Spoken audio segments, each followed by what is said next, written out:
Assalamualaikum warahmatullahi wabarakatuh. Kembali lagi di channel Gusman Bojonegoro. Salam sejahtera buat kita semua. Kali ini kita sedang ada di lahan Mas Sigit, sang sarjana ekonomi, yang kemarin di saat usia 15 HST sudah kita konten dan kita pupuk memakai Ponska yang dimix dengan Orea. Ponskanya Ponska Plus dan Oreanya Orea Palembang Mas Sigit ya? Oh, Kaltim. Oreanya Kaltim. Dan saat ini tanaman Mas Sigit usia 25 HST. Perlu diketahui guys, ini tanaman sudah menginjak 25 HST tapi baru dispray 2 kali oleh Mas Sigit. Itu karena kecerobohan. Kok kecerobohan apa? Kembeliran. Kembelirannya apa, Cuk? Males. Karena males guys. Padahal hitung-hitungan saat ini banyak petani yang pengen tanam bawang merah, tapi pada tiarap karena harga benih yang sangat tinggi yang lagi naik daun. Dan ini Mas Sigit sudah punya tanaman tapi tidak mau serius ngerawat. Tapi alhamdulillah tanamannya bersahabat guys. Habis dispray, habis dipupuk pakai Ponska Plus yang dimix dengan Orea Kaltim. Alhamdulillah sampai saat ini masih tumbuh bagus.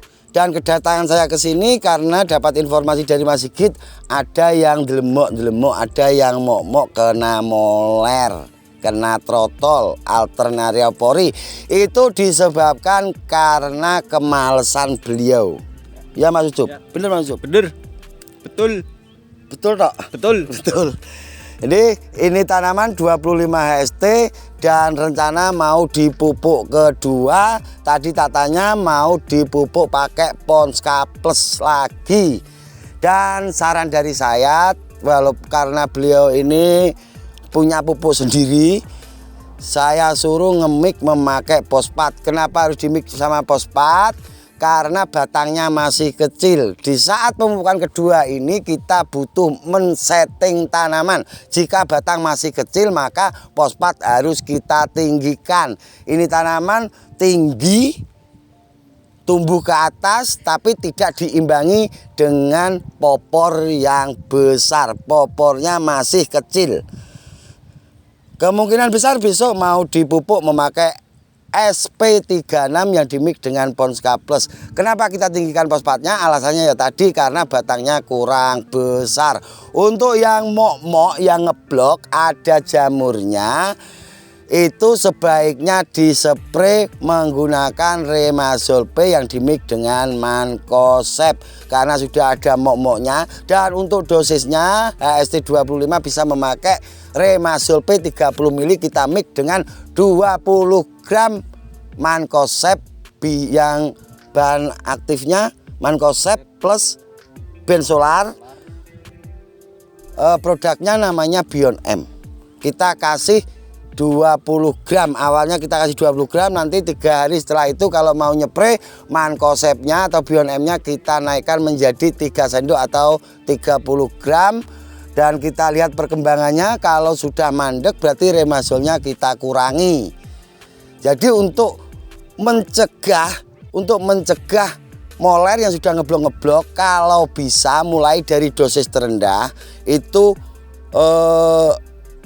Remazol-P-nya pakai 30, Mancozeb-nya pakai 20. Nanti untuk hari kedua itu dinaikkan Remazol-P-nya 35, Mancozeb-nya menjadi 3 sendok. Nanti untuk hari ketiga spray lagi, naikkan 5 ml lagi untuk Remazol-P-nya. Setelah itu kita lihat kalau ada pucuk kuning, berarti nanti kita masukkan nutrisi. Tujuannya karena saat ini cuaca yang sedang tidak menentu, kita harus menghentikan penularan jamur itu sendiri. Oh ya, untuk teman-teman para petani bawang merah, karena harga saat ini yang sedang naik daun, dan ada dari teman-teman yang nanya ke saya itu banyak sekali tanaman yang baru 1 bulan sudah diumeti penebas.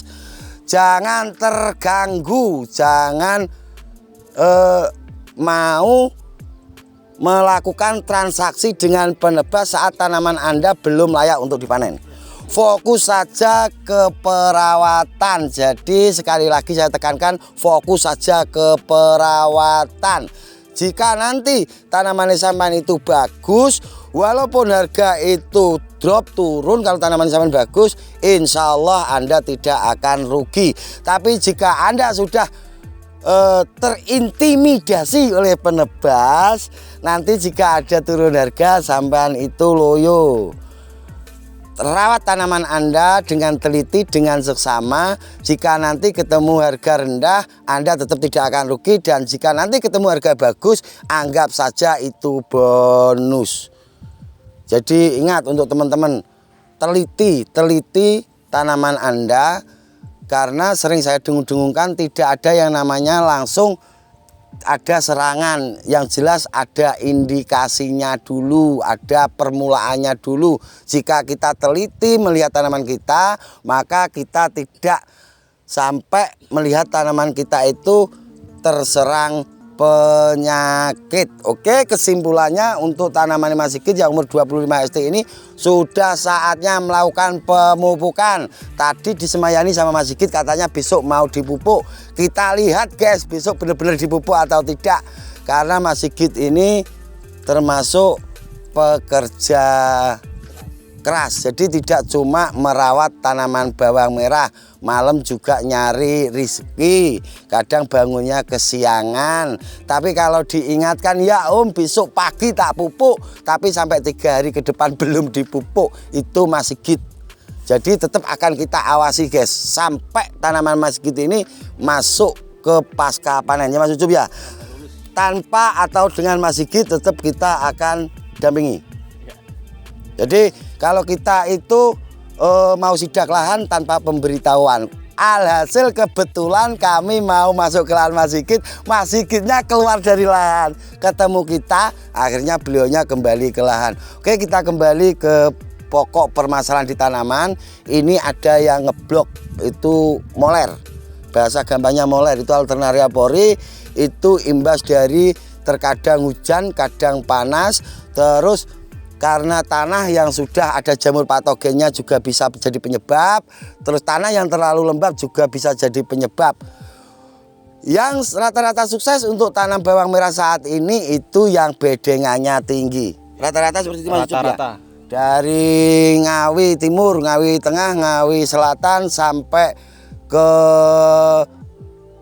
Bantul, itu rata-rata yang bedengannya tinggi atau yang gotnya dalam itu sedikit terhindar dari jamur. Untuk teman-teman yang belum tahu, jamur itu terjadi karena apa? Ya memang karena dari tanah yang asam, itu satu. Tanah terlalu lembab. Terus terindikasi lahannya itu sudah ada jamur patogennya, ada residu yang ditinggalkan saat tanaman sebelumnya. Jadi untuk antisipasinya bagaimana Mas Gusman? Antisipasinya yang paling gampang, kalau tanaman sampean sudah sering terkena jamur, rolling tanaman Anda dengan tanaman kacang-kacangan. Nanti bisa dibuat kompos, bisa ditunggu sampai panennya. Tujuannya apa di rolling? Itu untuk memutus mata rantai penyakit itu sendiri. Itu caranya.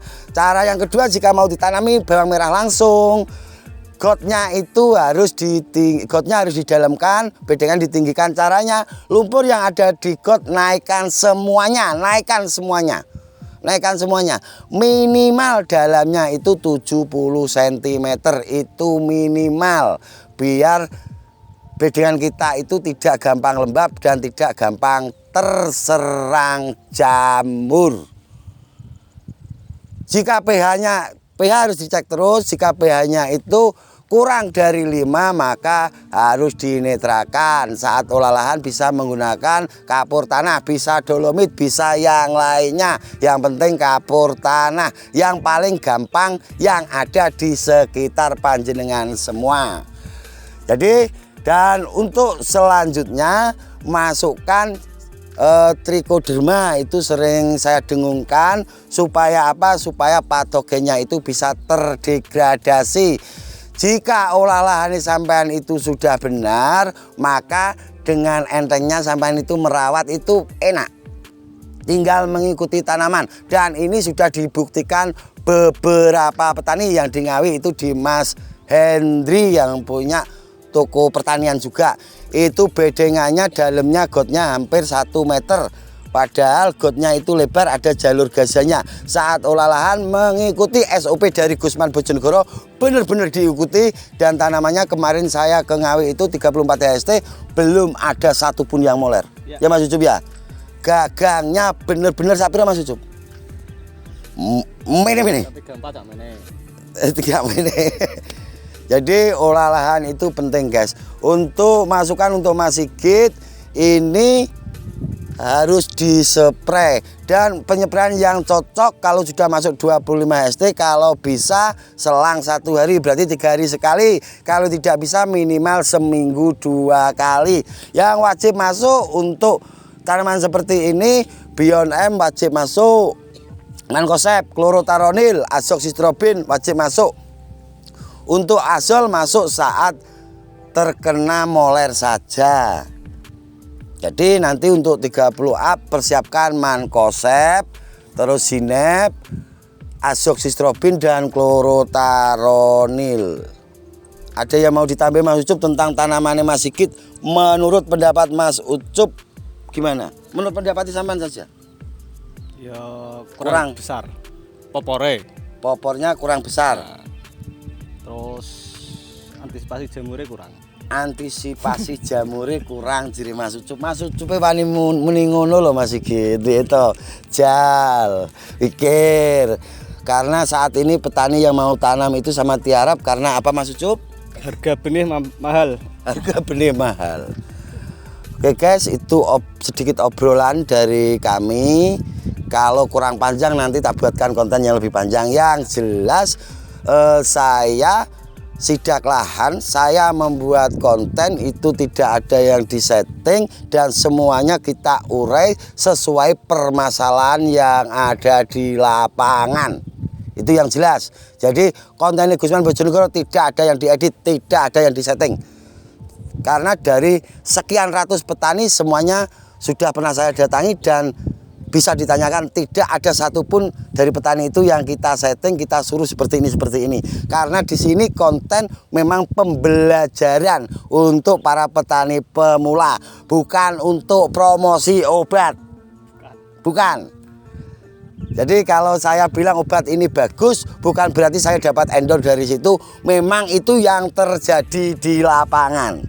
Ya Mas Ucup ya. Karena tanpa di endorse pun kita sudah bisa cukup untuk keseharian kemana-mana Mas Ucup ya. Ada juga untuk jalan-jalan.